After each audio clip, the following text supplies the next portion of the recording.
marches, and I've been to 5 down in Brisbane, and the last one, believe it or not, there was 100,000 people at that march in Brisbane. Yes!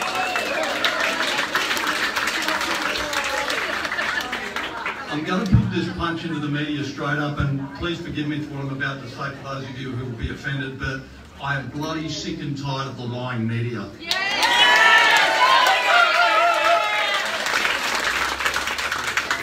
We're here today to make a real difference in our country, and I can see this happening right throughout the country. Not only was there 100,000 people in Brisbane last weekend, there was 1 million people out on the streets across this country.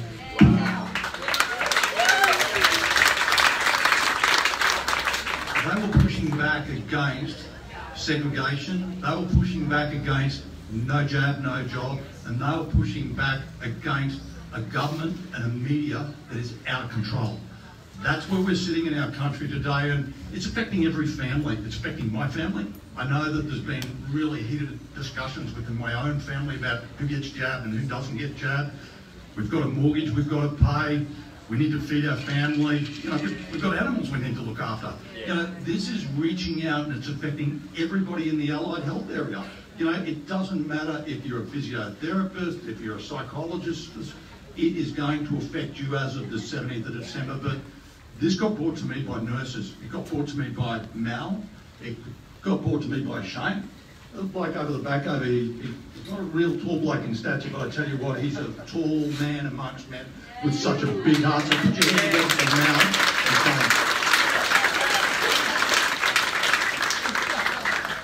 Today we've got some great speakers lined up, and I'm just going to go through. We've got the ex-Premier of Queensland, a fellow I work with. He got a lot of heat in a lot of different ways, but one thing I'll say about Campbell Newman, he's an honest bloke. He's running for the Senate this time round. I'll talk a little bit of politics before I put the speakers on. We've got Jared Rennick.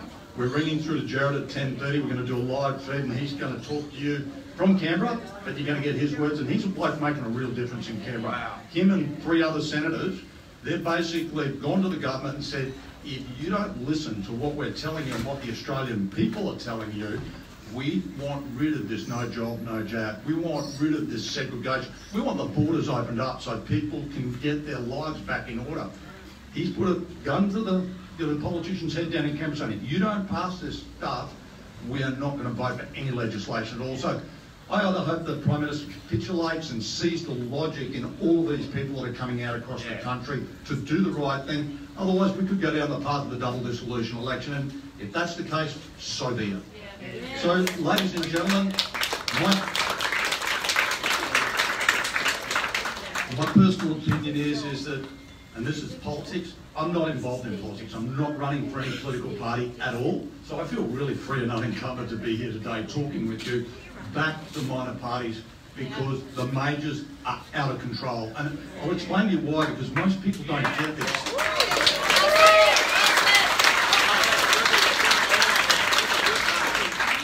The major political parties, when you become a member of those parties, I've been there. I've been at local government, state government, I've worked at a federal government level. If you're a member of a major political party, they will tell you, if you don't toe the party line, you're gonski. You know, you're out of there, you're unemployed. So whenever a contentious bill comes along, like no job, no jab, and, you know, let's lock a few people up here and, you know, we'll close a few states down, you know what they're going to do? They're going to put their hand up and go, yep, that's a great idea because I want to keep my job. But we've got people here, like Campbell Newman, like Mr Rennick down in Canberra, like Pauline Hanson and the other 2 senators that are voting against the government at the moment. They don't care. They're actually representing you. Yes.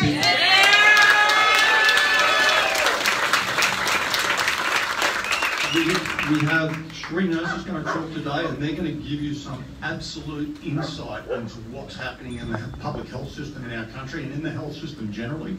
They're going to be talking about the impacts of what that needle does to you. And I can tell you firsthand the experiences that I've seen, and they're going to tell you about what they've seen clinically coming into the emergency wards about exactly what's happening to these people. In mainstream media, you're going to hear about get the jab, get the jab, get the jab. And they spent hundreds and hundreds of millions of dollars advertising this just in our country. Globally, every government, every media outlet, they're all working unitedly together to say get that jab. How much in the media have you seen about adverse effects, about deaths? About deaths. People are bloody dying from this jab. Yeah. So, you know, if we lose one person, that's too many. Yeah. You're going to hear today, we've probably lost a whole lot more. So, without further ado, thank you for making your time on a terribly miserable day. I thank each and every one of you for coming along, and I'm going to MC it. I'll probably butt in a bit. No, it's not a terrible day. It's a great day. Yeah. It is a great day.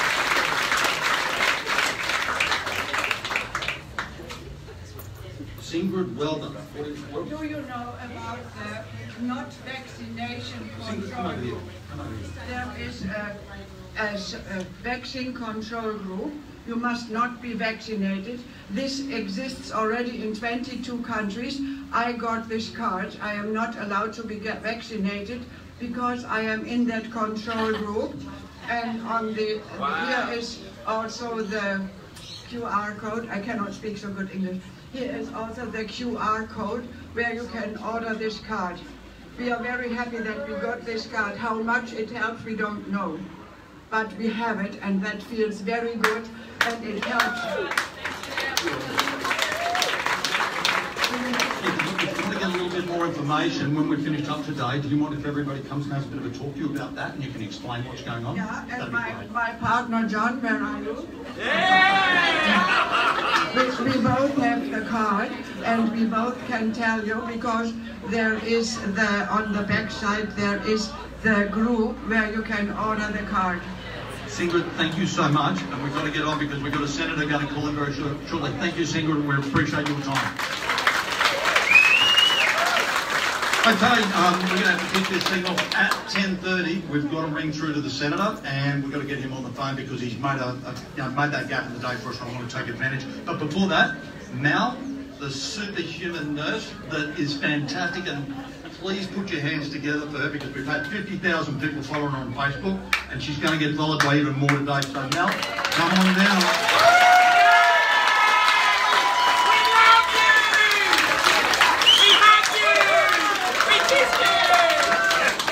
Hi everyone, welcome and thank you for coming in support of Queensland Nurses for Choice. This group came together in opposition of mandated COVID vaccines. Okay. Yeah. Over 8,000 healthcare workers in Queensland alone chose to be stood down rather than be forced to take a provisionally approved medical treatment and subsequent booster shots. I hope you are asking yourself why we chose that. Healthcare workers have united and gathered legal support to fight these mandates. We have also won the support of NPAQ, a private nursing union, as well as many political and public figures, some of which you will hear from today. We are here to talk about our experiences working during the pandemic, our experience in dealing with countless presentations of people to hospital after their COVID vaccines, our beliefs around the link between certain diagnosis and the vaccine, the ethical and moral dilemmas we have faced when confronted with patient queries around if their diagnosis was related to the vaccine, and finally, being silenced by APRA, our regulatory agency. Specifically, we are not allowed to speak negatively about vaccines, we are pushed to promote them, or face disciplinary action. When patients presented to us with strokes, myocarditis, pericarditis, encephalitis, vasculitis, Guillain-Barré syndrome, pulmonary embolism, heart attack, etc., and they had questions relating to whether their recent vaccine was linked to their diagnosis. Apart from referring the matter to the medical teams, where it was rarely, if ever, acknowledged as a reaction, hence most likely not reported, we were and remain unable to assist with that concern. This goes against everything we are taught as nurses. Our role is to care, listen, provide information and education, and number one for me is to advocate. It has been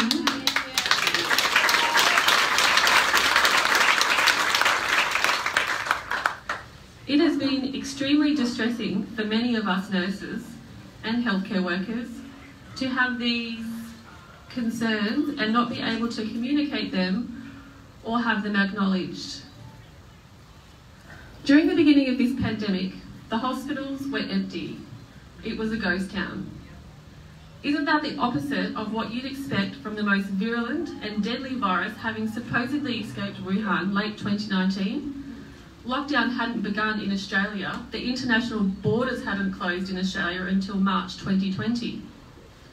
Now, since the vax rollout, the hospitals are full and overflowing. Us wardies were cleaning the clean. Yep. Wow. So for me, this is when I began questioning what is really going on. So these are some questions I have. Number one, if the oppressive and controlling restrictions and mandates are about health, why have we been locked up, made to wear bacteria-harbouring, oxygen-restricting masks, not given opportunity for alternative treatments other than invasive vaccines, experimental vaccines, not encouraged to get sunlight, fresh air and have good nutrition? Number two, how accurate are the PCR tests? Do they yield a high false positive rate? The science is conflicting if you care to really look. Number three, where has influenza gone? Number four, are all deaths said to have been from COVID, really from COVID, or are they from pre-existing medical conditions and frailty? Number six, are there any conflicts of interest between our government leadership, our current leadership, and pharmaceutical companies, gene data companies, media and other large corporations, and how could this affect decision making around pandemic management? Number seven, how effective are the vaccines at reducing the spread of COVID? We all know they're not that effective. In summary, Queensland Nurses for Choice, in association with Healthcare Workers United, vehemently oppose these mandates. Mandating vaccines does not give us choice over medical treatment without discrimination and alienation. Coercion is not free and informed consent. We want our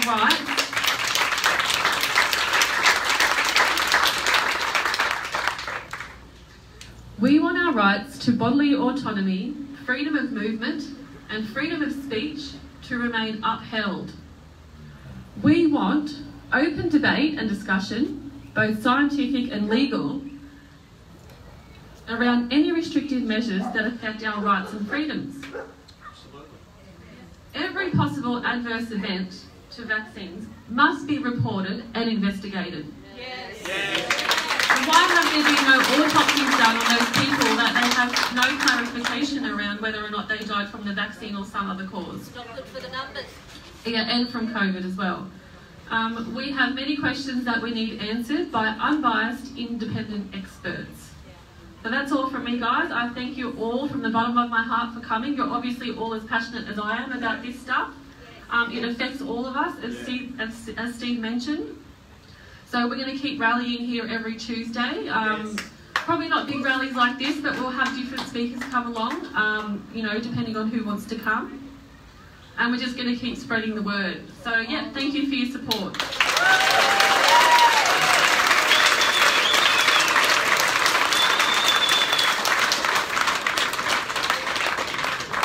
Mel, thank you very, very much. And Mel doesn't do public speaking a lot, but I can tell you what, she sent a very, very clear message. She sent a very clear message to everybody today. Thank you, Mel.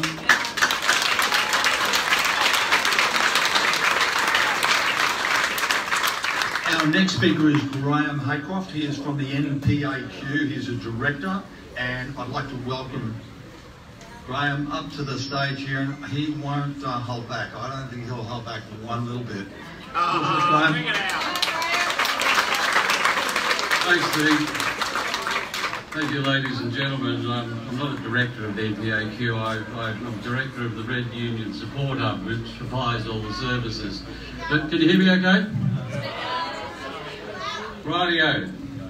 What I do, I just want to quickly run through a couple of things. One, Shane asked me, what are you guys doing? And so I'll give you a bit of a quick sort of run through of where we are with the legal issues. Keeping in mind that this whole thing's got absolutely nothing to do with health. It's got absolutely nothing to do with the law. It's only about politics. And we're in this curious position where both major parties think that they can win an election off the current stance. Right? The Labor Party believe that by going this way and basically demonising you people, because you people, of course, are to blame. You are to blame. Like the Jews in the 1930s were to blame for all of Germany's ailments. Right? Hitler spent 10 years establishing that, and the German people believed it. And then it was a relatively easy mark for Hitler to start persecuting them and making the way little yellow stars and denying them the freedoms. Exactly the freedoms that are going to be denied to you people. It's a playbook. Okay. So this is what it's about. On the Labor side, they think that by doing this, the people who should normally be standing up for essentially conservative free market thinking in terms of freedom of choice are skulking under their beds in their offices or wherever they are, remaining silent.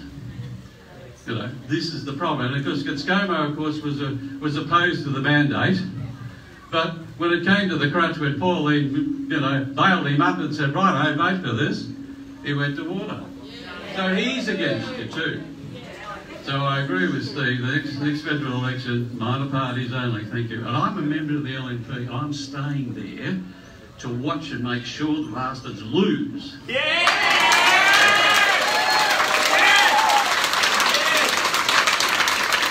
Okay, let me give you the bad news. And it's all bad. The legal system has essentially caved in on this.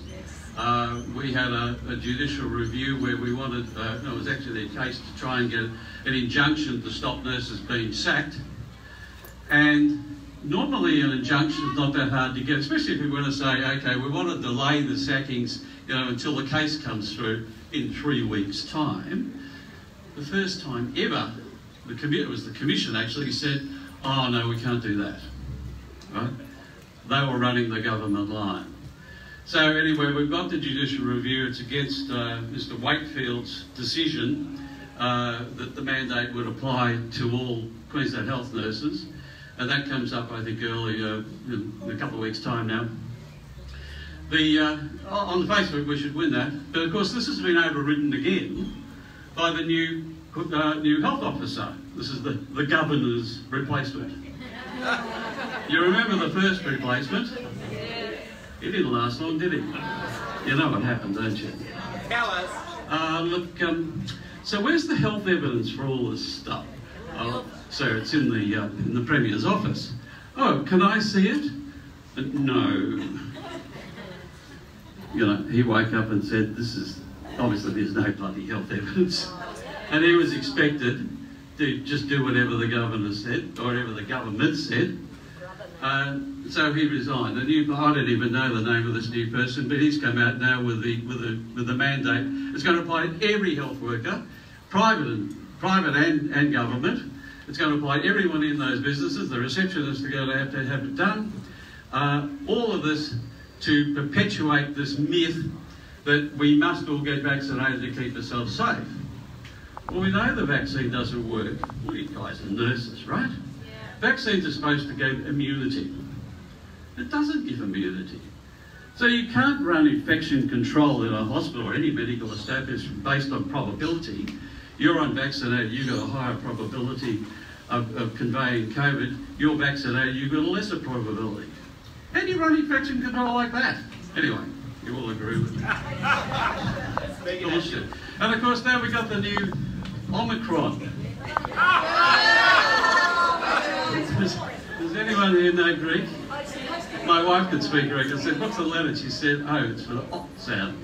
very appropriate. The government has bought 190 million doses of a vaccine that may or may not have been effective on the alpha variety. 190 million. That's the population of Australia, right? So on that basis, we've got enough for 7, what are they called, booster jabs for a disease that's no longer around. Omicron, they should have called it 150 million doses and $100 each. That's 1.5 billion of your money and my money just blown. But hey, they're politicians, who cares? Rightio. Where am I up to now? So it's all rather grim. The Omicron variety already it looks like it's more infectious, but probably less pathogenic. So it'll probably go the way of colds, but don't worry. You will all be forced to have the 7 jabs of the old one which won't work. Okay, what's next on my last little thing here? So on the legal side, we're not giving up. We've managed to get about 4,000 of our members are currently being paid whilst they're waiting for the review. So that'll keep going. It's on a week-by-week basis. We think that'll go through to about January when the new, when the new thingo comes through. But what we're doing in Victoria and we'll do here is in every single case, the law still actually applies. In every single case, we'll run general protection cases. We've got about 1,000 lined up in Melbourne to do because they just went and sacked everybody there. There's money. It's all about money and control. Right? Now, remember the teachers' mandate? Yes. Remember it lasted about a week? Then it stopped? You know what happened? Because we run a teachers' union as well. The Teachers Professional Association of Queensland and now Australia. 500 members of the Q2U, Queensland Teachers Union, went and joined our union. Wow. And we know that a couple of thousand phone calls went through the Q2U management, the union management saying, if you don't stop that, we're going to Haycroft and Maguire's union. And suddenly, poof, gone. There's no, well, exactly. So, really the most effective thing that can be done is go out and convince another 5,000 QNMU members to join us. That'll put some financial pressure on Beth Mile, and you'll see the pressure start to go the other way, because it's all about money. Right? 190 million jabs at $100 each. I couldn't understand. What do you need that for? So, okay, final point. It's a bright note. What are we going to do? You've got to fight this. Fight, fight, fight. Don't give up. Yeah. You gotta go. And you'll win it by doing this, and you'll win it in the streets. You'll win it by convincing your friends that what's happening is just crazy. And it's a denial of all your freedoms. And I'll tell you what, these million people that are turning out, they're angry. They are bloody angry. You've got every right to. And I can tell you, well, they won't be voting for the Labor Party, and they won't be voting for the Liberal Party either.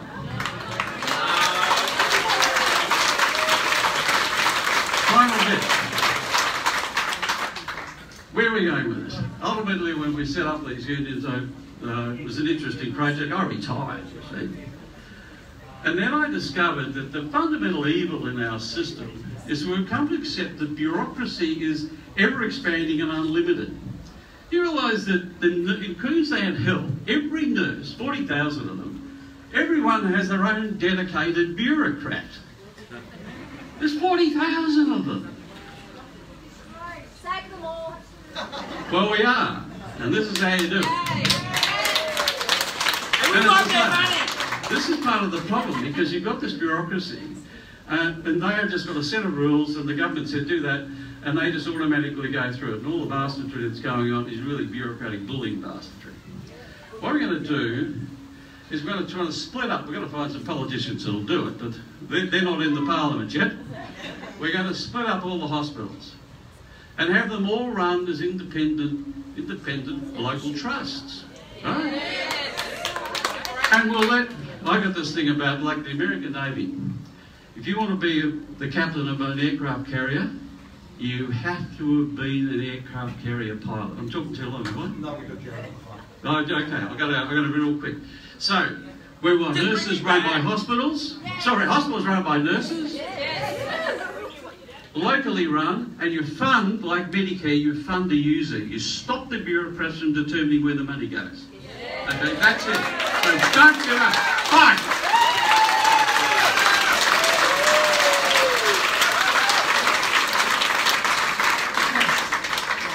Ladies and gentlemen, we've got Jared Brannick, the Senator for the, he's the Australian Government Senator, but he's a Queensland-based Senator, but he's in Canberra today. Can't come home because he's in quarantine. We've got him live on the phone right now. So, Shane, you're up with Senator.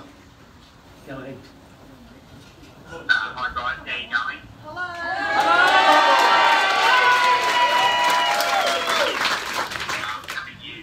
Coming to you today from a very cold and cloudy Canberra, so I'm stuck in the office reading stories about, lots of stories of distress, unfortunately. I'm very sorry that, basically people in Australia have lost their civil liberties over the last 18 months. I'm shocked at the government overreach, what's been happening, and I am trying my hardest down here in Canberra to get the Prime Minister to stand up to the mandate imposed by the Premier. While I don't think he is the initial cause of them, in reality, he can't stand up to these, stop these mandates, no one can. It's very important.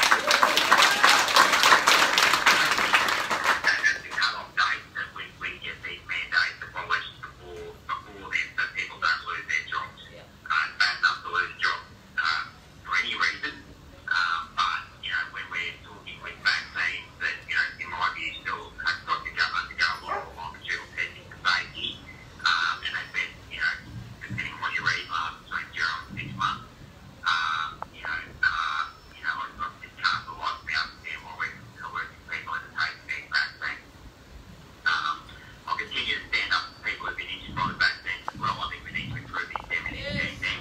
And of course, there's a whole heap of other issues, where our civil liberties have been eroded, border closures, quarantine, the Queensland Premier will let footballers come and go, that they're not let, people in need or loved ones not come home and say goodbye to their to these or people who have passed away. So we need to fight that. Of course, most of all, we also need to protect our children from these ridiculous mandates. I've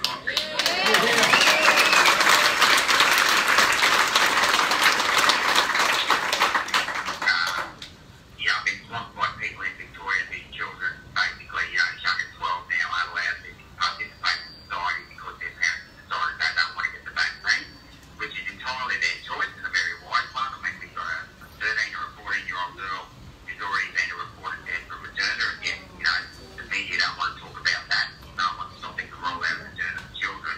Yet, earlier this year in Queensland, at the start of the year, there was one case in Brisbane, and the Premier shut down Brisbane for 3 days over one case, and in the end, it transmitted to anyone by the same person, with a close contact with 200 other people. So there's no sense of much double standard going on here. It seems to be all about fear-mongering COVID, but yet with other conditions, no one seems to care anything about what's going on that front. So I'll continue to withhold my vote for the government until the Prime Minister does something this week.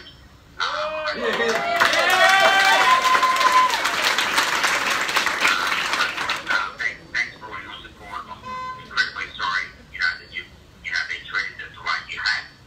It shows complete lack of respect, complete lack of understanding for where we're at with the situation. And ultimately, we should be trusting our medical experts, our doctors and our nurses. But what we've really got here is a situation now where the experts are being gagged, and every useful idiot, including myself, the politicians, the media, and celebrities are saying around, telling everyone to get the jab without even an underlying diagnosis before people get the jab. So anyway, I'll leave it at that. Have a great day, and I'll keep fighting.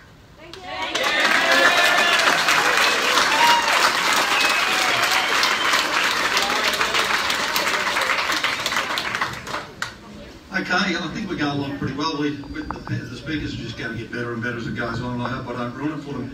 We've got another nurse to come and speak. Jana? Rana, I can't say it correctly, but I can tell you what, she's really clever and going to get some good information. Hello everybody. I've never really been into politics, and I used to always joke that when Clive Palmer and Pauline Hanson are the voice of reason in the room, Australia's in trouble and we are in trouble. You look around at who's actually supporting us now and sticking up for the nurses and the frontline workers, the allied health, the wardies, the administration officers that have stood down from their jobs because they don't want to take part in an experiment that the government is endorsing. From the very beginning of this pandemic, it's been a case of you feel like you're Pavlov's dog in the middle of a social experiment where all the science that we've ever been taught has been scrapped. All our infection control ideas and things that we've upheld all of these years have been scrapped. One minute we're told that masks don't work, and the other minute we're told they do work. When we all know the actual science tells us they don't work for more than 20 minutes. And if you've touched it once, you've actually compromised it and you should bin it. We were told that we could wear them for 2 to 4 hours at a time. We know that it just becomes a bacteria trap at the perfect temperature, 37 degrees, and moisture. So, sorry, I usually have a really big voice because I work with older clients most of the time. And so the disparity has really been getting to those of us who have been aware of what's going on from the day one. The media has been telling you that the hospitals are overrun and that we're overwhelmed and we're not coping with the amount of COVID coming through our doors, when in actual fact last year was the most underwhelming year in my nursing career. People were stood down. If you're a casual pool staff member, you had no work. If you're a permanent pool staff member, you were put on leave because the hospital was empty. People were too scared to come in because they thought we were overrun with COVID. So people with chronic conditions of COPD and heart failure stayed at home and put up with their chest pain for 3 to 5 days before they came in to seek medical help. And when they got there, they were amazed that the ED was actually empty or only had 10 people in the whole department. The other thing that we kept hearing was that this was about saving the elderly and keeping grandma safe. Let me tell you, what I saw was grandma and grandpa coming into hospital feeling like they were social pariahs because they were over the age of 65. They were told, you won't get medical treatment if you go to hospital. Can you please sign a do not resuscitate order?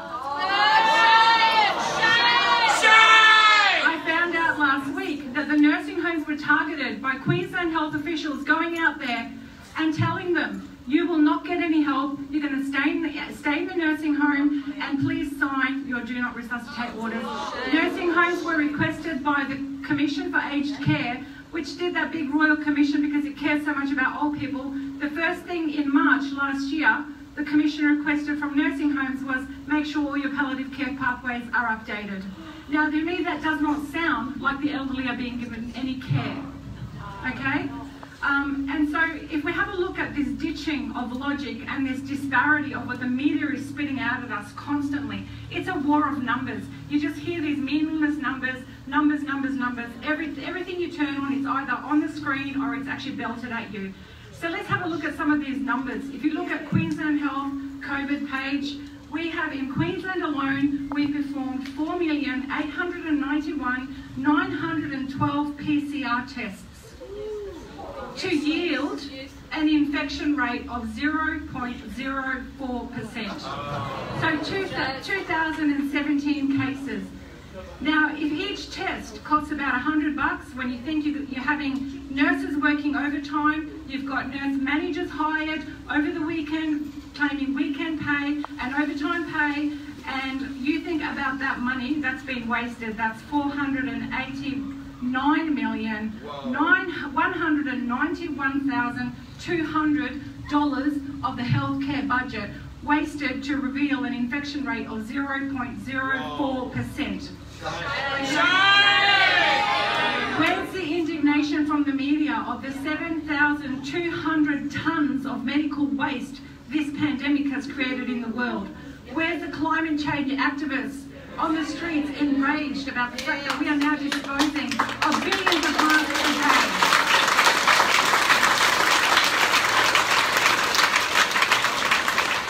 And where's the outrage in our woke society when we can see the media deliberately dividing our nation. Last year, we were classed into non-essential workers and essential workers. So if you were fortunate and you were a healthcare worker or a frontline worker, you were an essential worker and you felt very privileged because you got to go to work. While the non-essential people, the people that don't need to work for a living, got to stay at home 24/7, weren't allowed to go anywhere. That was the first division. And you also saw this division, a very clear division of over 65s. And now they're trying to divide us again, vaccinated, unvaccinated. That is exactly what happened before Second World War, let me tell you. Hitler and Goebbels, they got into the homes with their Volksempfänger, and it was a radio that was only instituted by Germany, and you only heard the news that was approved by the government. I don't know which one is propping which, but it's pretty eerie when the media has nothing negative to say about all of these lockdowns, all the suicides, all the stress, all the domestic violence, all the alcoholism that we have seen in last year coming through our doors once those lockdowns really kicked into effect. Getting back to numbers.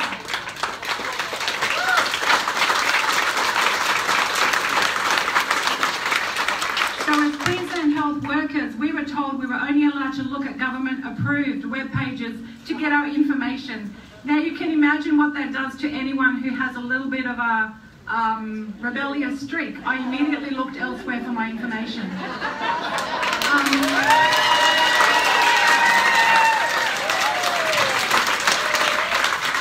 But so as to please APRA, who has actually gone on record now to say that they have never told us that we're not allowed to speak out, I'll use government data to actually show you what is actually happening. So if you go to the TGA website, if you look at the front page, it's got the very nice graphs and reassures you that these adverse reactions are very small and minor, okay? But if you actually have a look at the DAEN, which is the database that they draw that information from, there is 81,903 adverse reactions recorded to date. That's 264 adverse reactions a day to these vaccines.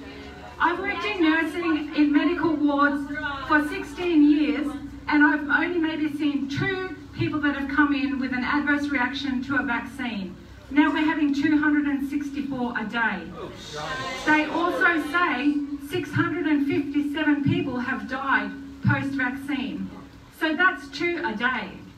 2 Australians a day dying because they've been coerced, manipulated, threatened, shamed, or bribed into having a experimental injection. Tyranny. Okay? And so let me tell you what it's like working as a nurse in a hospital when you're seeing people coming in with damage from a medical treatment. So we're taught that patient safety is paramount and our care is patient-centred and patient-focused. So what do you say to the 65-year-old person who has the vaccine so that he can travel around Australia? He's sold up, bought a caravan, he goes and have his jab so he can travel freely, and instead he has a clot go through his spine and he ends up in a wheelchair. He lives in a caravan. How is he going to live in that caravan if he's in a wheelchair? Or what about the 50-year-old who has a massive intracranial hemorrhage, is left debilitated on a feeding tube and has a trachea to be able to breathe? Now if you're 50 years old and you can't move, you're looking at least $20,000 in just medical equipment. You need a hospital bed, you need a hoist, you need a powered wheelchair. What are we giving people as compensation for this jab? I think I heard it was $5,000. So it doesn't even cut it. On top of that, you need 24-hour care. There's no nursing homes if you're under 65. There's nowhere for you to go. But wait, you know what happened this year? We approved euthanasia. And we've got the most liberal euthanasia laws on this planet, can I just tell you? And one of those clauses is if you have a disability.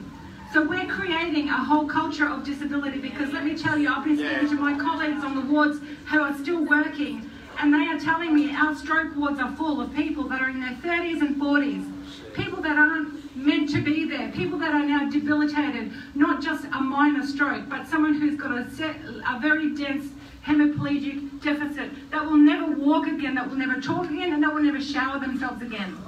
all because they've been bribed, or they've been shamed, or they've been threatened, or they've been coerced into having this medical experiment.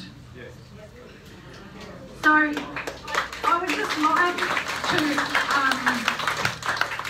encourage everyone, if you are thinking of having the vaccine and you are scared of COVID, because I do understand that having a respiratory virus is quite scary, please do your research first.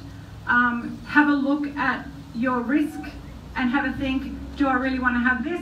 Because at the end of the day, this is no more about the jabbed or the unjabbed, because we are all one country, we are all one nation.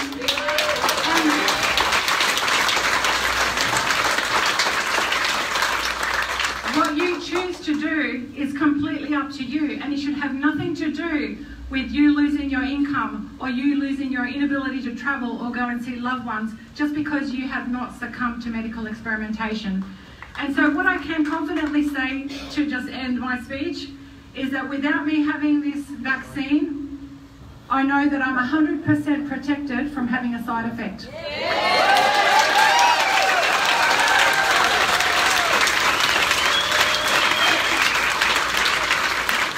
And I'm 99.98% safe from dying from COVID. Thank you.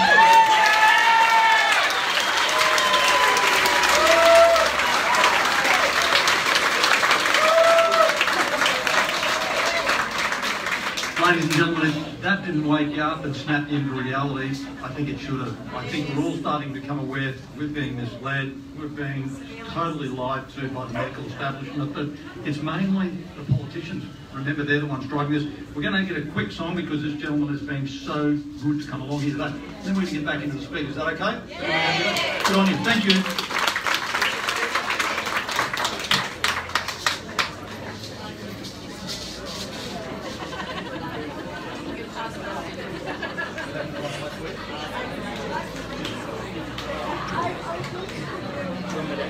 I think just let people just go around and show, you know, you did a bit of a walking around. Can you just kind of do that on spot? Yeah.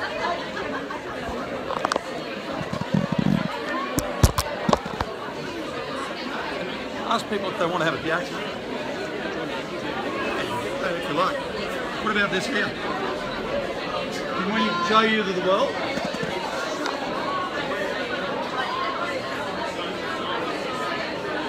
And would you like to say anything as well? Why not?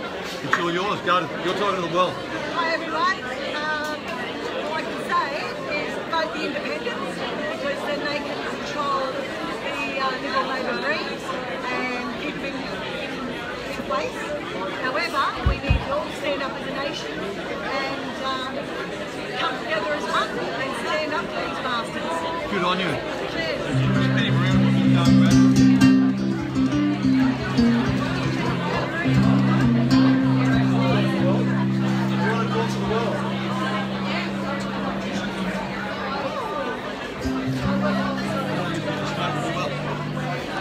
We've got Sharon here. You're out in video land and you're talking to the whole world, so Sharon, let us know what you think about what's going on. I've been nursing, you're a nurse. and I'm a nurse. I've been nursing for 34 years, and I've been looking after people's health for 34 years and advocating for them to make their own choices.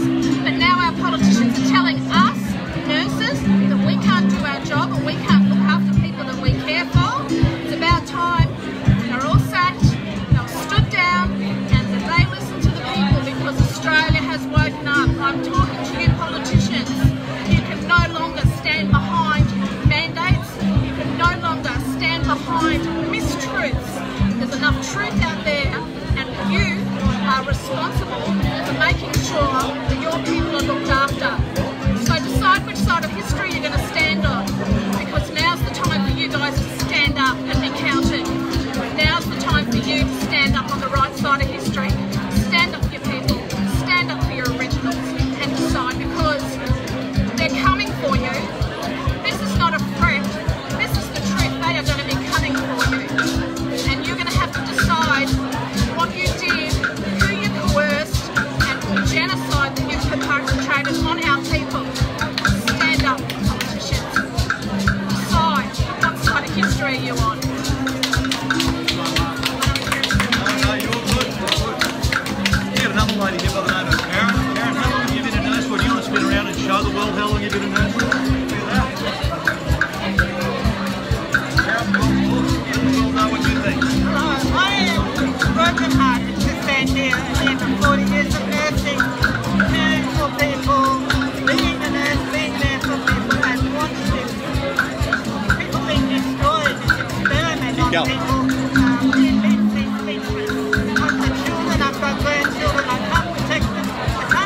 coming from.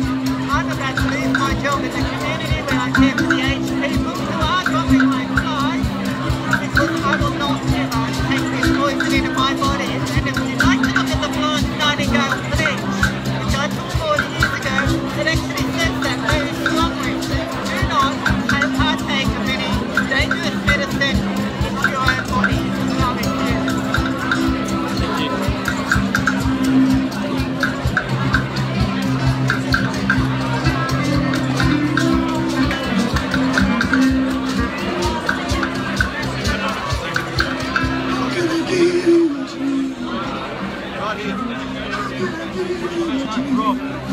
I've got Rob here.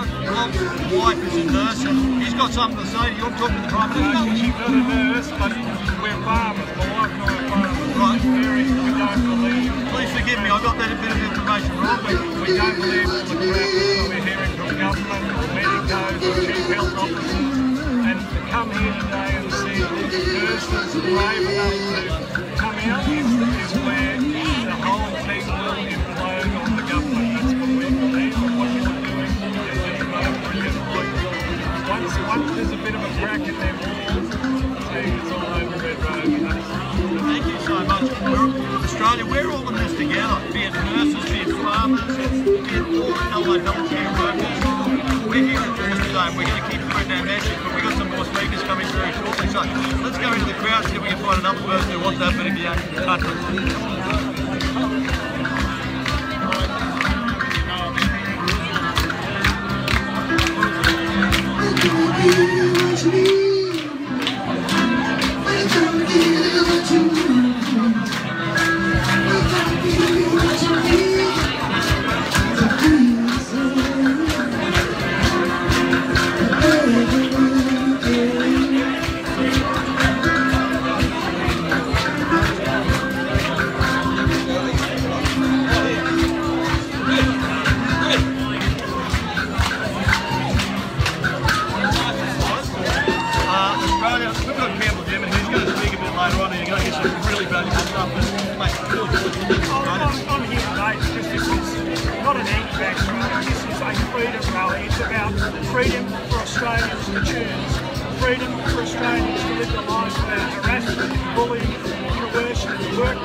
Queensland need to make sure that they send a very clear message to the state government that they will not vote for federal labour.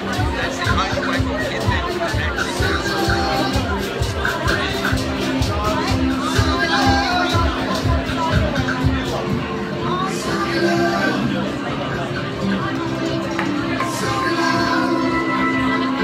Walk back up again, we're going to go back in.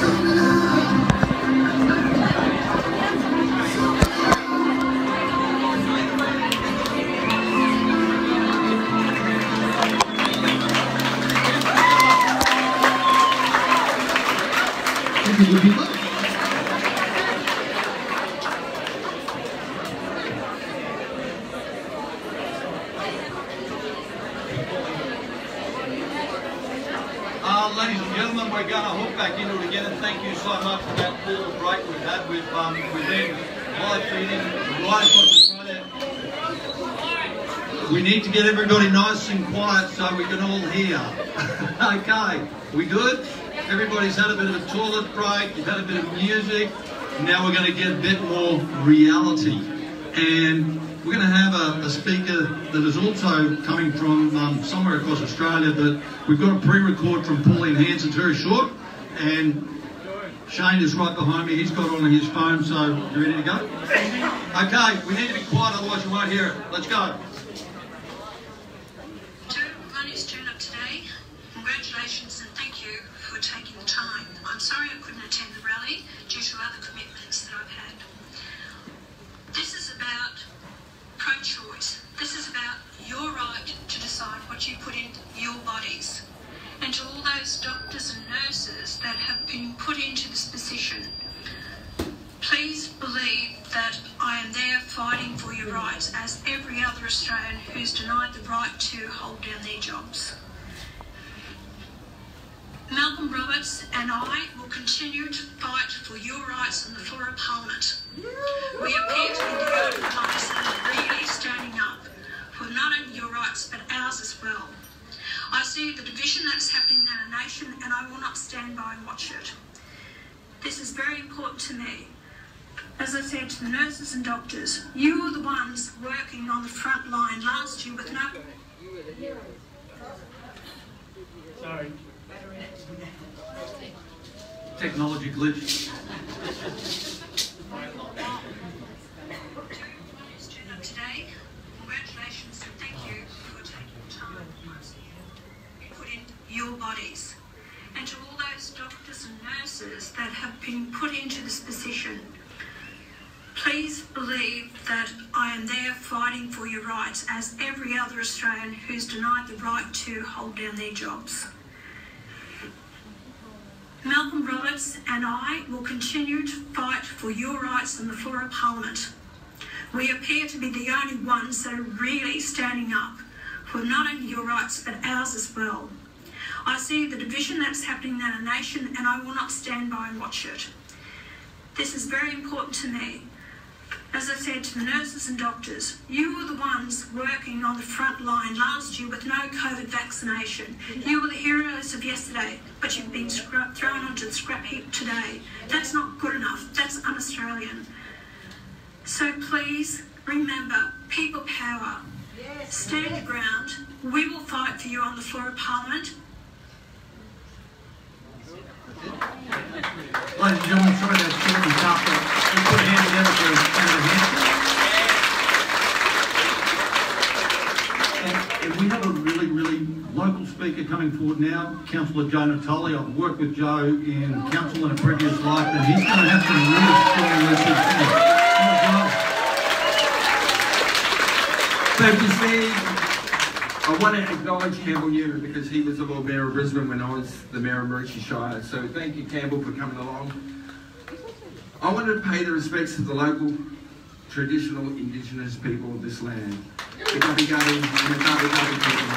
And in particular, the Marula clan. They were the custodians of this river, the Marula River. I want to pay their respects that we're on their land today and we are fighting for exactly what they want. A united Australia now, through reconciliation where we all come together. You know, we live in such a wonderful place. We are so lucky in this country. We are the envy of so many other nations because we have brought people together of different values, different creeds, different colour, different races that come together and we live in a country. It's never been like that. You know, in the past, when first white man set foot on this land, terrorised the Indigenous people, took over their land, separated them, separated their children from the family, from the parents. You know, I was born when the White Australia policy was still in action. You know, I have suffered racial vilification from an early age in my life. I know what it's like to be treated differently. And that is not the country that I want. I want the country that we have now.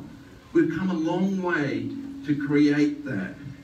And my fear, the 17th of December, that's all going to change.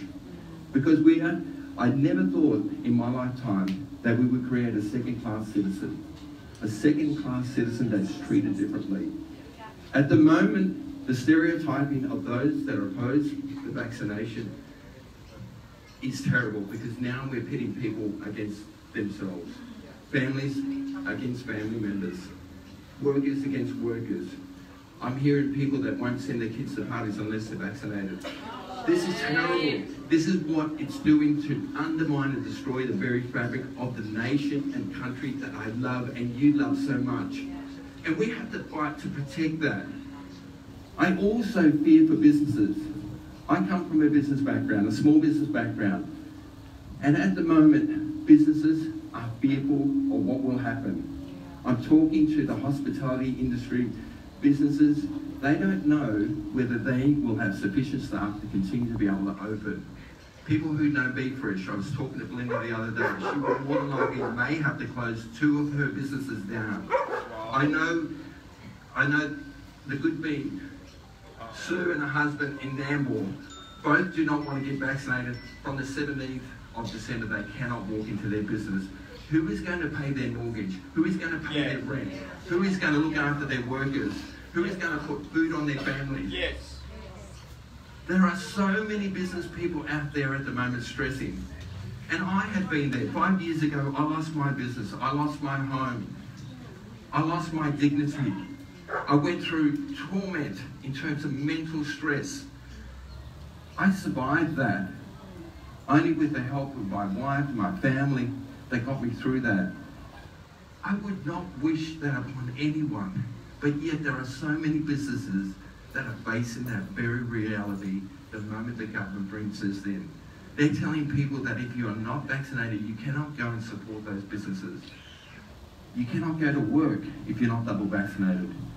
It's disgraceful that we, a country, are going to create a modern day leper colony where those people who are not vaccinated are treated differently. Now, we had a questionnaire in council recently sent through to all of our staff, and I thank the staff that came to the Freedom Rally yesterday, the council staff that fear, because we will have nearly 100 of our staff that will be sacked. Yeah. And the very thought that anyone will be sacked, that a boss is required to sack their worker, loyal workers, and become the executioner, who says that that is morally right to be able to do that? It's impossible to think what is going through people. But you know, the survey asked, would you feel unsafe working next to someone unvaccinated? That is discriminatory as far as I'm concerned. You know, the problem I have is that you can't trust governments with what they tell you. I see it in my council. I refuse now to have the media's garbage that is sent through, because it comes through with a heading, good news story. And I've asked our CEO, where are the bad news stories? Because I know we have them. We employ media marketing people, and every government's do it so well. They are called spin doctors, and they are good at what they do. They are able to turn a bad story into a good story. They will only tell you what they want you to hear. They will never tell you the truth. And listening to Daniel Andrews the other day, who said, out of the 18 people that passed away in Victoria recently, 16 were not fully vaccinated. And where are the journalists asking the tough questions? Because that to me says he's not telling people that they weren't unvaccinated, they weren't fully vaccinated. So the questions I have, how many of them were unvaccinated? How many of them were vaccinated and caught the virus and died? Or how many of them died because they had the vaccine? And the other two that died, were they fully vaxxed? They're the questions that are not being asked. And so, Campbell, if you get into the Senate, we need a Royal Commission. Yes. To tell us the truth. Because only the truth will help us get through this. We have to stop the lies. We have to stop governments not telling us what they know. Because at the moment they are suppressing all of this use for what agenda. We need a royal commission to tell us the truth so that we can have faith restored back into our political systems. So, ladies and gentlemen, I thank you and I thank the millions of people that around this country, those that went to the rallies yesterday and those that couldn't make it to the rallies. I thank you from the bottom of my heart, because you are the people that can make a difference. I've been asked, how do we get rid of the state government? I can tell you how we get rid of them. There is a federal election coming. If the 17th of December, this state government goes through with what they say, the new health orders that stops people from being able to work, prevents small businesses from being able to operate, you need to tell the government that you will not vote for the federal Labor. Will not vote for them. Vote for anyone else, but do not vote for them. The pressure that will come from the federal Labor to state Labor, that's the clear message that every Queenslander must tell the state government. Watch the federal election, because we will show you that we will annihilate federal Labor if you go ahead and do that.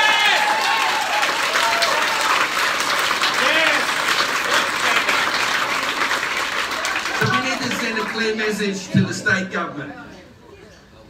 And I will do that because I will move a notice of motion at our next ordinary meeting, which is our statutory meeting, asking the state government not to go ahead with their planned introduction of the new health orders, not to bring around social, economic and mental stress and all of that pain to our community, not to create a second-class community where we will treat people differently. And I will ask our council to support that motion and send a clear message to the Premier. And I said it yesterday, if I have to walk to Brisbane to deliver that message personally, I will. And we'll walk with you!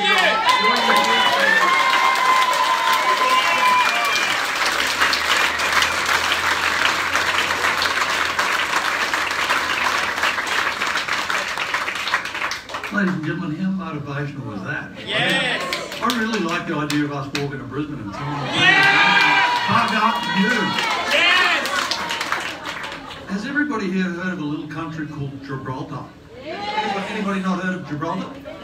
Right, okay, well, do you know that they are 115% immunised? And I'm pretty good at maths, so I couldn't work out the 15% either, but the 15% is the Spaniards who come to work there every day.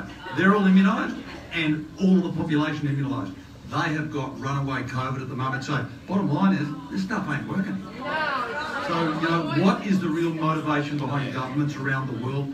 It's got to be pharmaceuticals making money. So without further ado, I'm going to bring up Beulah. She's going to have a talk to you about more stuff going on that's just horrible in Queensland Health.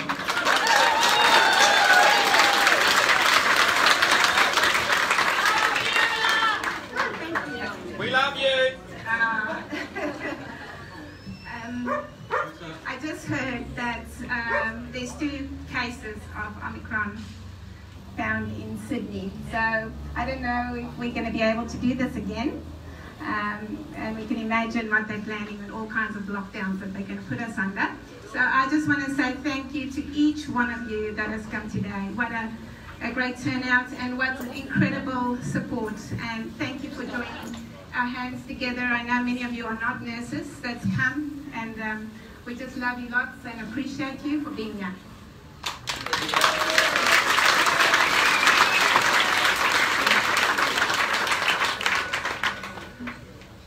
I'm a nurse from South Africa, if people still guessing. I'm not from Poland, as people guess. So, South Africa was the country in the world that coined the word apartheid. And as a child, I remember growing up with that segregation imposed on Africans and the injustice of it all. We chose to leave the country as a family of 4 about 13 years ago under the threat of assault, rape, murder, and a medical system collapsing behind us. I also grew up in the Rhodesian War, and remember with much fear and angst as a child. We chose Australia for freedom it provided, a land of opportunities, of peace. And I speak for most immigrants who embraced and was welcomed by you guys. Many fled communistic countries and lived under totalitarian regimes to come and make a better life here. We know what it is to fight for freedom. Some may say that South Africans are abrupt, but survival makes you speak concisely. So forgive me today for speaking frankly. We have fallen in love with Australia and the easygoing, she'll be good mate Aussies. But alas, my fellow Australians, medical apartheid is knocking at your door. I work in the emergency department in a small Sunshine Coast hospital. In my 29 years of nursing, I've specialized as an ICU and emergency nurse. I'm trained to team lead, to resuscitate, to triage, and to look after acutely ill patients. In March this year, APRA effectively silenced us. Now, whatever they say, we've got the emails to prove that. Every nurse.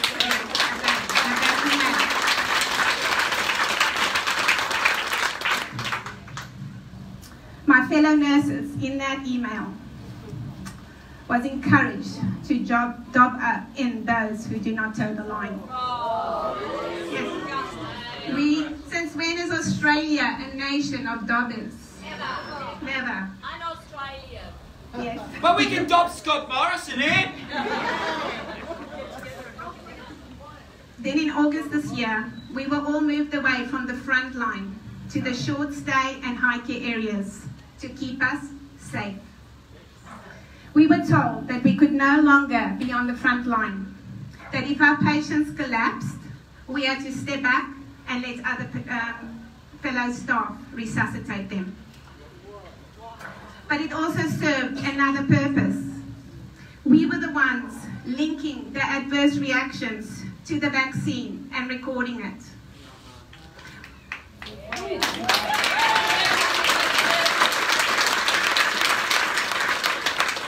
We noticed a near complete failure of our emergency to record these reactions. The patients who we did see would tell us that their symptoms were deemed as coincidental and a genetic predisposition by medical staff. I have been just given permission today to share inside information on somebody that works in medical records at Sunshine Coast for over 10 years. And it's actually been confirmed by a couple of other people that your COVID reaction, COVID injection reaction is not recorded in the chart. Those paperwork goes missing. It is not there for everybody to see.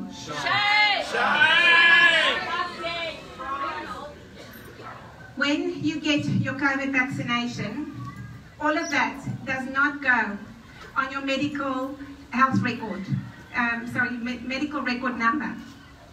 It actually goes on your mobile number. Can you imagine the disaster? People change their mobile numbers. Old people share a mobile number. So I'm really whistleblowing today on that fact because it's unknown.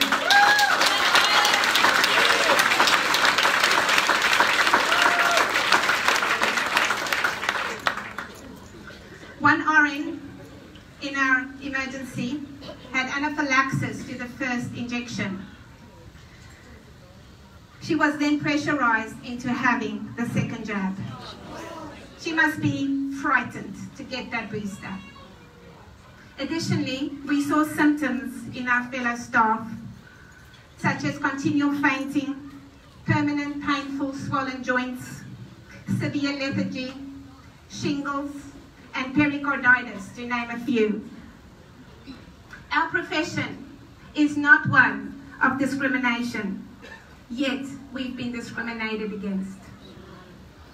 Of being a patient advocate and respecting their rights, yet no one in our team advocated for our rights and respected us.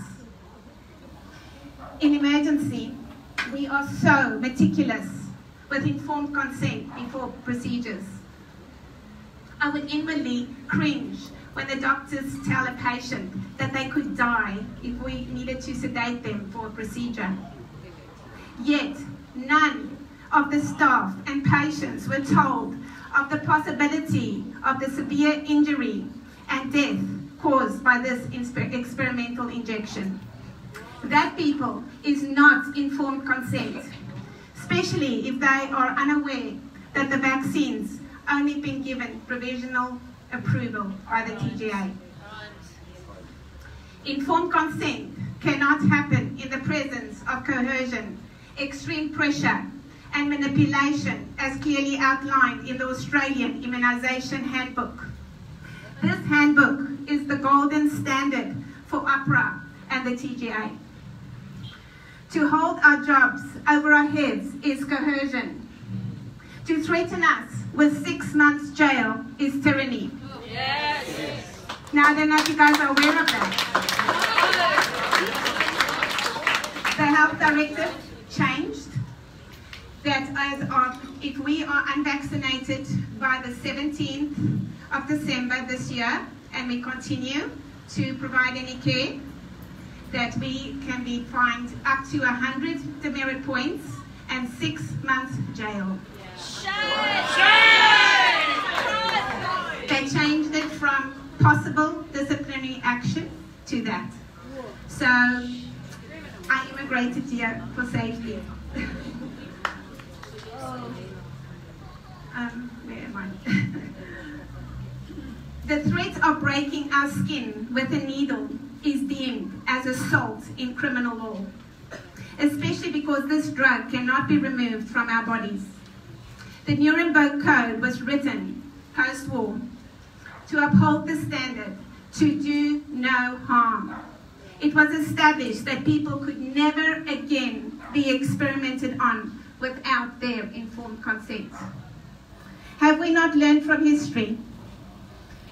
Why is it okay to have an apartheid system established? As of 17 December, we officially become second-class citizens in Queensland. My APRA registration meaningless, as I am no longer allowed to provide care to my fellow man in any way, shape or form. In South Africa, the tendency is for criminals to wait in your house for you to return. They would often kill the man, rape the women, and throw children in boiling water. Whoa. That is torture, people. That's things you don't know. Hey? That's why we're here again. That's torture. But what's happening now in terms of criminal law is torture. We as healthcare workers have suffered severe distress as we have witnessed the not so rare adverse reactions and death of this injection. We have become anxious and suffer PTSD as we stand with our backs against the wall in order to provide for our families. We fear that if we take the injection, that we may suffer strokes and heart attacks. How can we care for you, members of the public, if we become unwell ourselves?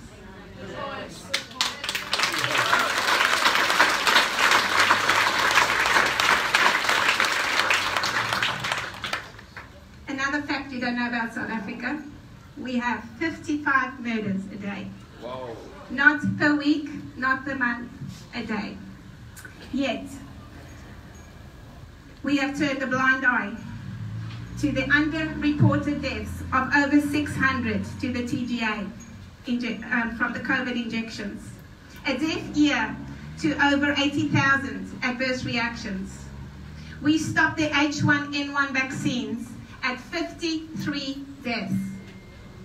Your chance to die from COVID is, wait for it, 0.0007% in Australia. That's right, my fellow Australians. Most of you have a 99.9% chance of survival.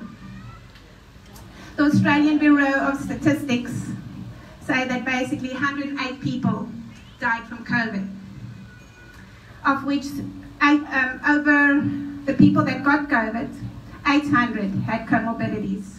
But 139 suicides have come from this. How much despair has this created in the hearts of people? The American Bear System proves that you are 170 times more likely to die from the COVID vaccine than from flu deaths. Furthermore, you have a 53% greater chance of getting an adverse reaction. Have we not learned from the thalidomide babies, the ones that were born with malformed and absent limbs? We are greatly concerned that there is no long-term safety data, yet the message is given that it is safe in pregnancy. The strongest core group amongst us is our midwives, they that advocate for the most vulnerable, our unborn babies and our future. Worldwide, there has been a dramatic increase in stillbirth. Yeah. Why has 108 FIFA registered players and coaches died in 6 months? Why did nearly 60,000 people not turn up for their second jab in New South Wales? Why has over 10,000 people already applied for the vaccine injury compensation? Why are double vaxxed threatened with $2,300 fine if they refuse the booster? Why are there 20,000 nurses in Australia stepping away from the professions they love? We urge Scott Morrison. We urge Premier Anastasia Palaszczuk. We urge our Director General, John Wakefield, to immediately cease the medical apartheid system in Australia, cease the coercion, cease the manipulation, and cease the discrimination.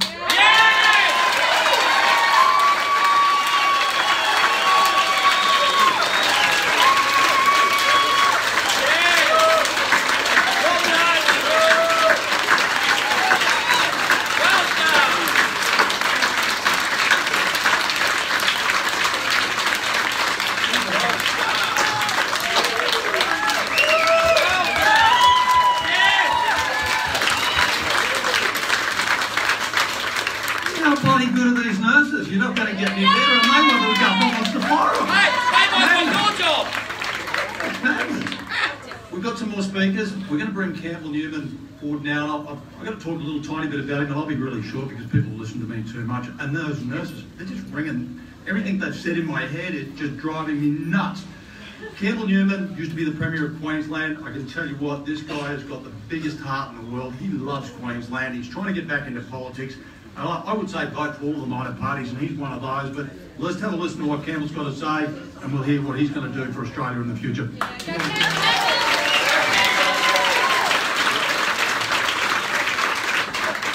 Thanks very much, Dicko. Ladies and gentlemen, it's great to be here today for this rally. And this isn't an anti-vax rally, this is a freedom rally. This is a rally that is about democracy and about freedom of choice. And for any members of the media who might have snuck in there somewhere, for God's sake tonight, on the Sunshine Coast News or in the local paper or whatever the website is, don't denigrate the people here with that sort of pejorative term. This is a freedom rally! And our rights! Yeah, it's about your rights. I want to thank the nurses who put this together and for all of you for your interest in coming here, because it is important. And they have been incredibly brave, and indeed it's hard to top the quite emotionally wrenching stories that we've heard with a lot of really important facts. So why am I here? Well, I'm in business these days. I'm not in political office. I'm not a member of the Liberal National Party anymore, if you haven't caught up on the news. I left, and we'll get back to that in a moment. Almost 2 years ago, Lisa, who's with me today, who by the way is a member of the Nurses Professional Association of Queensland, and has been for some time, right? We were on holiday up at Alex Headlands, December 2019. Remember back to those beautiful days when you could walk around without a mask, or check-in code or whatever. Yes. And in the 2 years since then, and that was the first time I'd ever heard about that coronavirus thing, sitting on the beach, reading the newspaper and saying, gee, that sounds a bit of a worry. What has happened to this country? Well, an awful lot of terribly, bloody awful things, ladies and gentlemen. The curtailment of our freedoms, the rise of big, oppressive government bossing us around. Put the mask on, in your car. No, you don't. Masks work. No, they don't work. Maybe they work on Tuesday afternoons when the wind's from the southeast. You can have a funeral in Mackay, but don't dare fly 3 or 4 planes over the Gold Coast to commemorate Anzac Day and our war dead. I could go on. We've seen a supposed Liberal coalition government adopt the most authoritarian laws and position that I could ever imagine. That's why I left. Once upon a time, I thought Scott Morrison was the real deal. Today I say to you, quite frankly, he is a hollow man. He stands for nothing. He truly is Scotty from marketing. And we'll come back how to get to him and actually get him to start to change his tune in a moment. Yes. In my life, I've been supportive of vaccines. I'll say that today, but hold your breath. Just listen, hear me out. I've been supportive of vaccines. But I certainly approached vaccination with something that had been rushed through an approval process at great speed, without all the normal checks and balances and the clinical trials, the extensive clinical trials that you would have seen traditionally. There was a crisis, we were told, and there was need for urgent action. And I had the shot, and so did my dear wife. But I can say, and she's given me permission to say this, she has had an adverse reaction. Wow. Now, it's not a bad one compared to some of the stories we've heard, but it's bad enough when you've been cured of rheumatoid arthritis to have to live with that again. My campaign director, I'm not going to mention his name, he's in his 40s, he had a football injury years ago, he now walks with a limp again. Wow. He cannot get upstairs very easily. And a very dear friend and business colleague died after a stroke 3 to 5 weeks after. It was about 5 weeks after his second shot of Pfizer. So it's out there. I don't for a moment dismiss the legitimate concerns of people about side effects. And in a free and open democracy, you don't shovel this stuff under the carpet. You actually allow real debate and you're honest about the facts. And that's what Anastasia Palaszczuk and Scott Morrison, the whole damn lot of them, have been doing. They have not been honest and upfront about the risk-benefit trade-off. And that's unacceptable.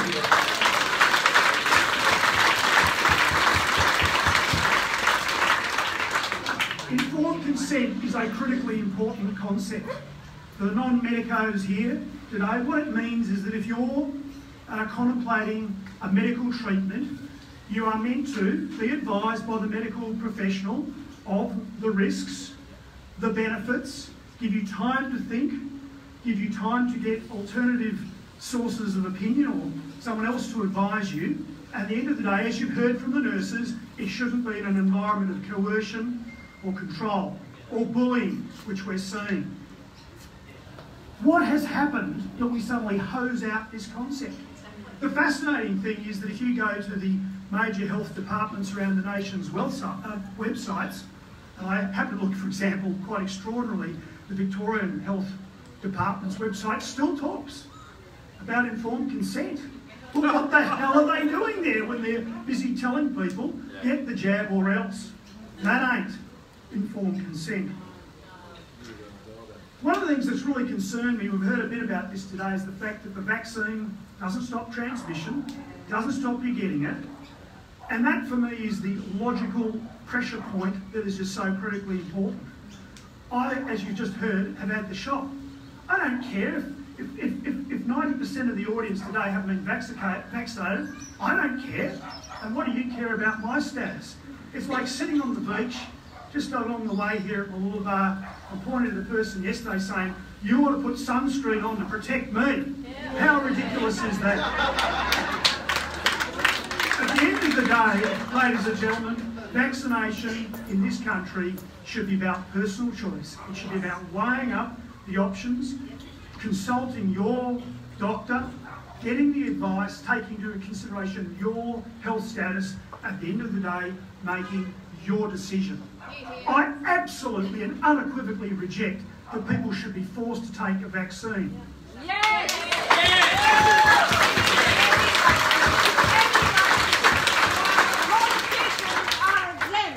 And when was it ever right in this country to actually share your medical records with somebody else?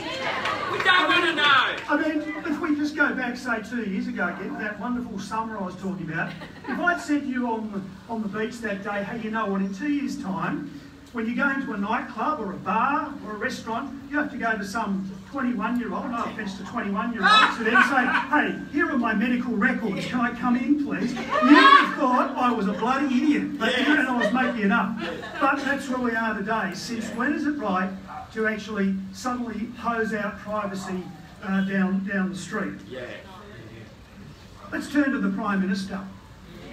Now, look, I won't talk too much about Anastasia Palaszczuk because, you know, even though I've joined the Liberal Democrats, philosophically, I am not sort of in her corner. But the point is, there is a person who can stop Anastasia Palaszczuk doing what she's doing, and that is the Prime Minister of the Commonwealth of Australia.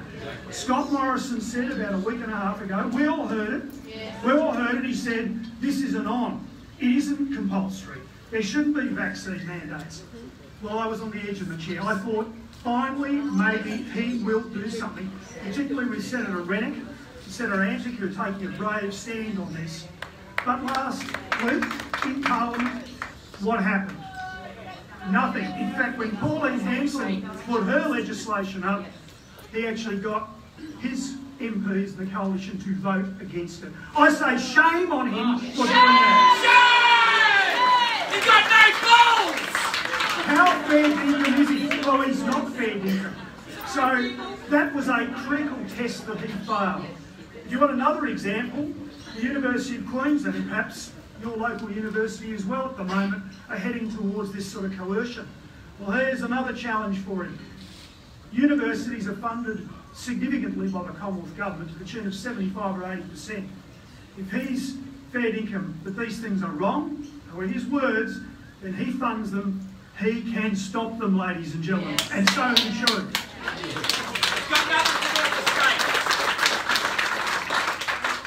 I was also really concerned to hear Cameron Dick during the week when I announced that I was going to work with Clive Palmer.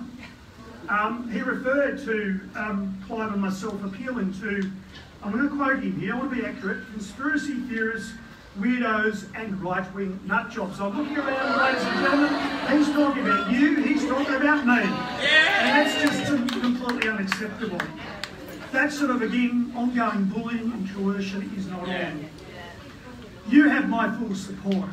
My great-uncle died at Bullecourt on the fields of France in April 1917. His body lies in the field.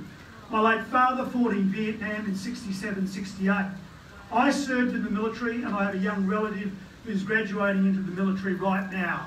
We've all served the country because we cared about freedom and democracy, and we all stand against this sort of nonsense. It's outrageous.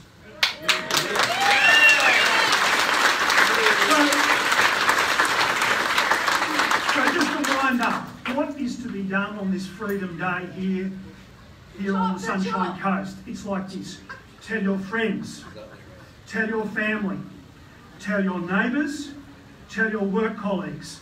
Get on Facebook, get on Twitter, get on Instagram, get on LinkedIn. Get onto the media, email them, call them, harass them, tell them that there are Australians out there who've had enough of this coercion, who've had enough of restrictions, who've had enough of QR codes, of border closures, of being bossed around by bureaucrats and the police, and we will not stand for it anymore. We have to mobilise, we have to activate, we've got to get behind these nurses as you all have today, and if we do that and send a loud and clear message, particularly in the upcoming federal election, we will end this madness and restore our freedom and democracy. Thank you for having me.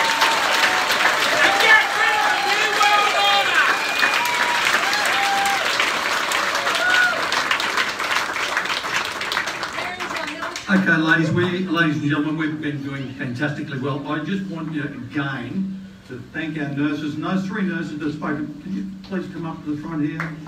Up your town.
Some of the bravest you're ever going to meet in your life. The world's changing. It's changing very, very quickly right in front of us.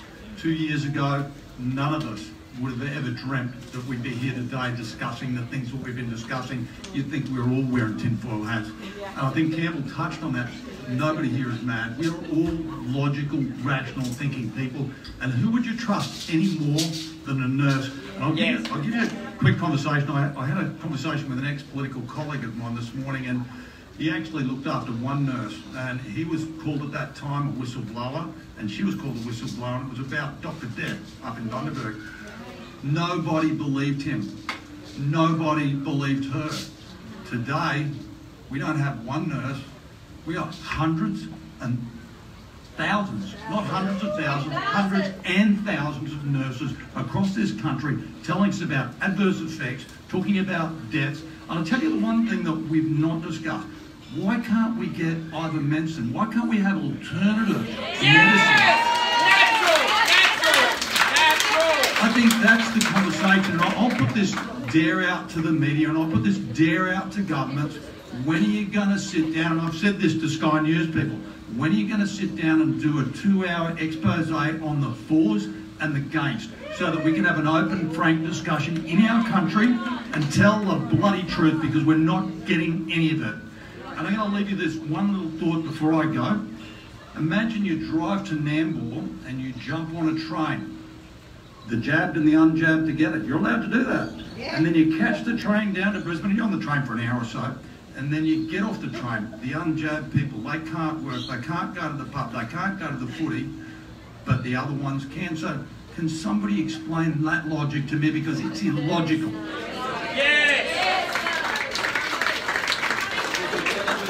Campbell has touched on a really, really important thing. And I was going to say it, and I thought, gee, you stole my thunder there.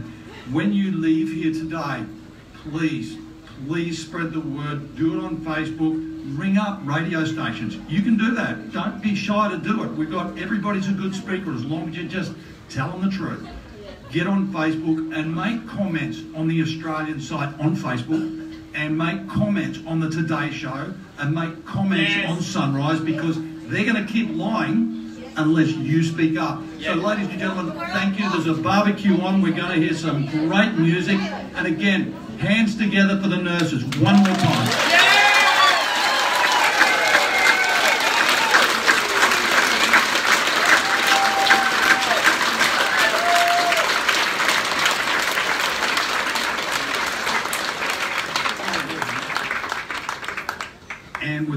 further ado, I actually forgot. I've got to remind everybody there's a Sunshine Coast Businesses Unite. Lady here would like to quickly come up and just let you know. We've got to go to every meeting, every protest, everything you can do. Support everyone. We're all in the same bed. I don't care if you're black, brindle, purple, or whatever political persuasion you come from. We're in this together. Let's work together. And please come up. I'll come down to you. Thank you so much for coming today. And I'm not talking anymore. I'm sick of your motherhood. Shut the light.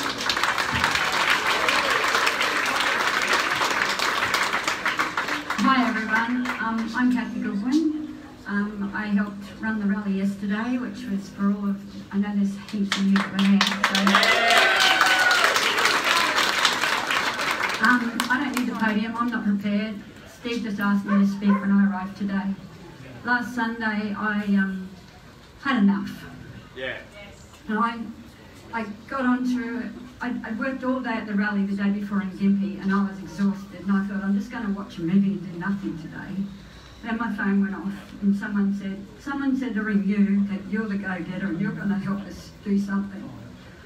So by the end of that day we'd organised a meeting at my home the next night and we had 40 people turn up that I didn't even know, one of them being Steve Dixon. Yes!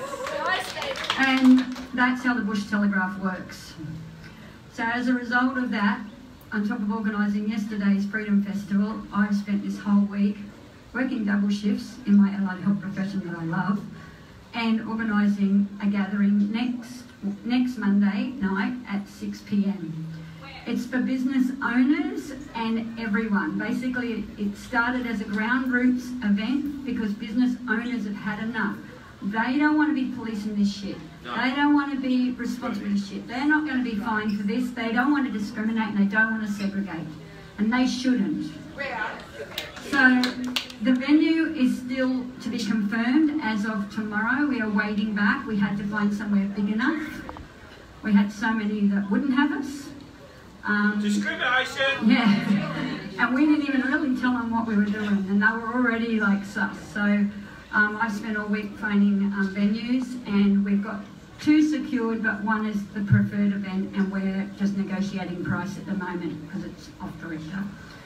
So we are putting up an event by price thing for everyone to register to go on, to be there, to keep it all above, their regulations and abide by that so that the event is covered, the premises, the venue.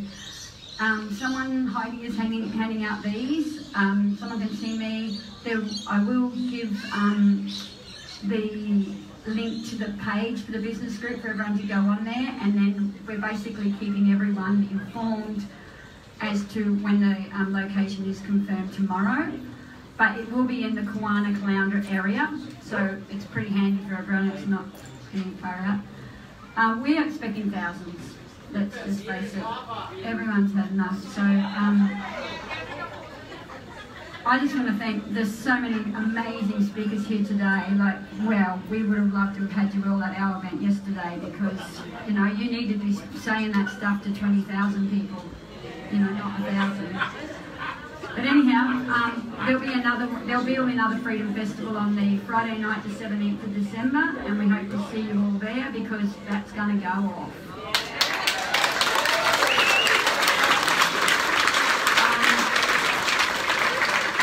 So you just have to look out for it's the Sunshine Coast Businesses Unite page.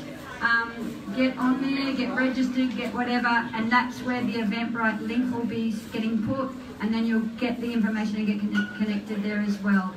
I've been sent the link today to that, so anyone who wants to line up and share it or take a photo or something, I don't know. My photo thing is full, I can't even send any at the moment. So, all right, so that's just a bit about me, and that's what we're doing, and we all just need to do something.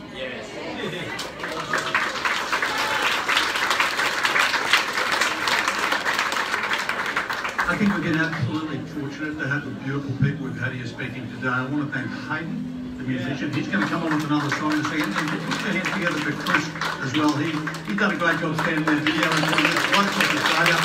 Share it when you go home so everybody heard these words. It's very, very important work. Barbecue, music. Hayden, you good to go?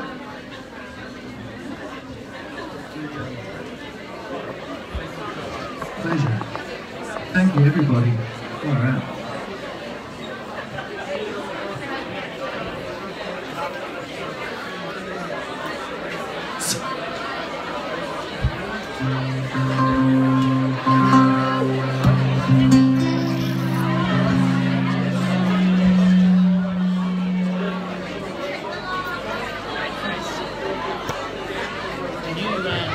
Can you send that to me by video at all? Yep, once I'm finished with it all. Yeah, like I know you're going to send it. I was just wondering how to get this to. Yeah. When my phone died, I was recording it. It'll just go on Steve's page, it'll be there. When it finishes it, it'll save it as a video. Steve page? Yeah, Steve Dixon. Steve Dixon's page. Probably on Steve.